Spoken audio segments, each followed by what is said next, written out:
ದೇವರಿಗೆ ಮಹಿಮೆ ಉಂಟಾಗಲಿ. ಈ ಹೊಸ ದಿನವನ್ನು ಕೊಟ್ಟಿದ್ದಕ್ಕಾಗಿ ದೇವರಿಗೆ ಸ್ತೋತ್ರ. ಈ ಮುಂಜಾನೆಗಾಗಿ ದೇವರಿಗೆ ವಂದನೆ ಸಲ್ಲಿಸುವನಾಗಿದೆ.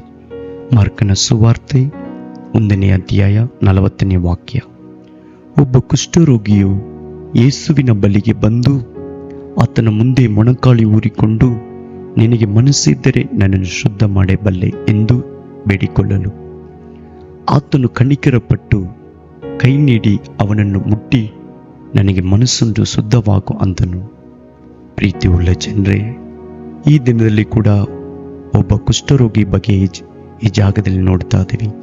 ಅವನೊಳಗಡೆ ನಿನಗೆ ಮನಸ್ಸಿದ್ದರೆ ನನ್ನ ಶುದ್ಧ ಮಾಡಬಲ್ಲೆ ಎಂದು ಬೇಡಿಕೊಳ್ಳಲು ಆತನ ಕನಿಕರಪಟ್ಟು ಕೈ ನೀಡಿ ಅವನನ್ನು ಮುಟ್ಟಿ, ನನಗೆ ಮನಸ್ಸುಂಟು, ಶುದ್ಧವಾಗಂತನು.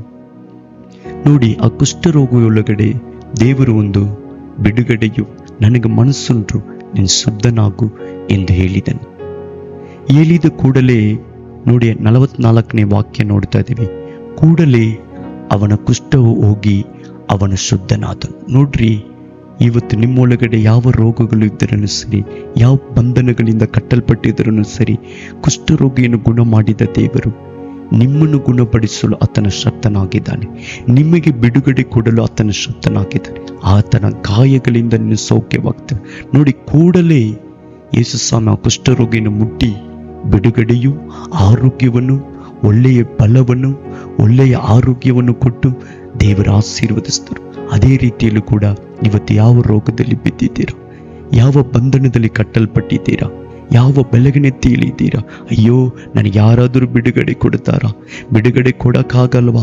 ಕಣ್ಣೀರಿನಿಂದ, ದುಃಖದಿಂದ, ವೇದನೆಯಿಂದ, ರೋಗದಿಂದ ಹಾಸಿಗೆಯಲ್ಲಿ ನರಳುತ್ತಾ ಇದ್ದೀರಾ, ಮನೆಯಲ್ಲಿ ನರಳುತ್ತಾ ಇದ್ದೀರಾ? ಯೇಸು ಇವತ್ತು ನಿಮ್ಮ ಮನೆಗೆ ಬಂದಿದ್ದಾರೆ.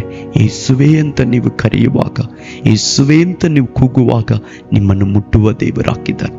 ಆತನ ಕರವು ನಿಮ್ಮನ್ನು ಮುಟ್ಟಿ ಆವತ್ತು ಕುಷ್ಠರೋಗಿಯನ್ನು ಗುಣಪಡಿಸಿದ ದೇವರು ನಿಮಗೆ ಇವತ್ತು ಗುಣಪಡಿಸುವ ದೇವರು, ನಿಮಗೆ ಬಿಡುಗಡೆ ಕೊಡುವ ದೇವರು. ಆತನನ್ನು ನೋಡಿ ನೀವು ಯೇಸುವೆ ಅಂತ ಕರೆಯಿರಿ. ನಿಮ್ಮ ರೋಗಗಳು ಸರಿಯದಲ್ಲಿದ್ದರು ಈ ದಿನದಲ್ಲಿ ಬಿಡುಗಡೆ ಮಾಡುವ ದೇವರು ಕೊಟ್ಟರೆ ಶಾಶ್ವತವಾದ ಬಿಡುಗಡೆ ಕೊಡುವ ದೇವರಾಗಿದೆ. ನಾವು ಪ್ರಾರ್ಥಿಸೋಣ. ಕೃಪೆಯಲ್ಲಿ ಐಶ್ವರ್ಯ ಭರಿತನಾದ ದೇವರೇ, ಈ ವಾಕ್ಯವನ್ನು ಕೇಳ್ತಿರುವ ಪ್ರತಿಯೊಂದು ಕುಟುಂಬದಲ್ಲೂ ನೀನು ಬಿಡುಗಡೆ ಕೊಡು.